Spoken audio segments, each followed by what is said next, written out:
কিভাবে হোয়াটসঅ্যাপ অ্যাকাউন্টে profile photo add করবেন। হোয়াটসঅ্যাপ অ্যাকাউন্টে প্রোফাইল ফটো অ্যাড করার জন্য প্রথমেই আপনারা আপনাদের মোবাইল ফোন থেকে হোয়াটসঅ্যাপ অ্যাপ্লিকেশনটি ওপেন করবেন এবং হোয়াটসঅ্যাপ অ্যাকাউন্টে চলে যাবেন। দেন ওপরে থ্রি ডটে ক্লিক করে দেবেন। এখানে দেখতে পাচ্ছেন ওপরে থ্রি ডট রয়েছে, থ্রি ডটে ক্লিক করবেন এবং তারপরে সেটিংস অপশানে ক্লিক করে দেবেন। দেন আপনারা আপনাদের হোয়াটসঅ্যাপ অ্যাকাউন্টের নেমের ওপরে বা প্রোফাইলের ওপরে ক্লিক করে দিবেন। অলরেডি যেই প্রোফাইলটি রয়েছে বা প্রোফাইলের লোগো রয়েছে এখানে ক্লিক করে দিবেন। দেন এখানে দেখতে পাচ্ছেন এডিট নামে একটি অপশান রয়েছে, আপনারা জাস্ট এডিট অপশানে ক্লিক করবেন।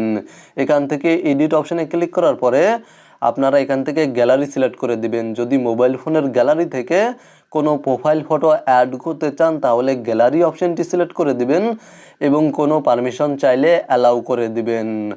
দেন আপনারা যেই প্রোফাইল ফটোটি অ্যাড করতে চাচ্ছেন সেই প্রোফাইল ফটোটি বা সেই পিকচারটি সিলেক্ট করে দিবেন। পিকচারটি সিলেক্ট করার পরে জাস্ট আপনারা পিকচারটি এখান থেকে কাস্টমাইজ করে নেবেন আপনাদের মতো করে ক্রপ বা কাস্টমাইজ করে নেওয়ার পরে নিচে দেখতে পাচ্ছেন ডান নামে একটি লেখা শো করছে, আপনারা জাস্ট ডান অপশানে ক্লিক করে দিবেন। তাহলে দেখতে পাবেন আপনাদের হোয়াটসঅ্যাপ অ্যাকাউন্টে প্রোফাইল ফটো সেট হয়ে গিয়েছে বা হোয়াটসঅ্যাপ অ্যাকাউন্টের প্রোফাইল পিকচার পরিবর্তন হয়ে গিয়েছে।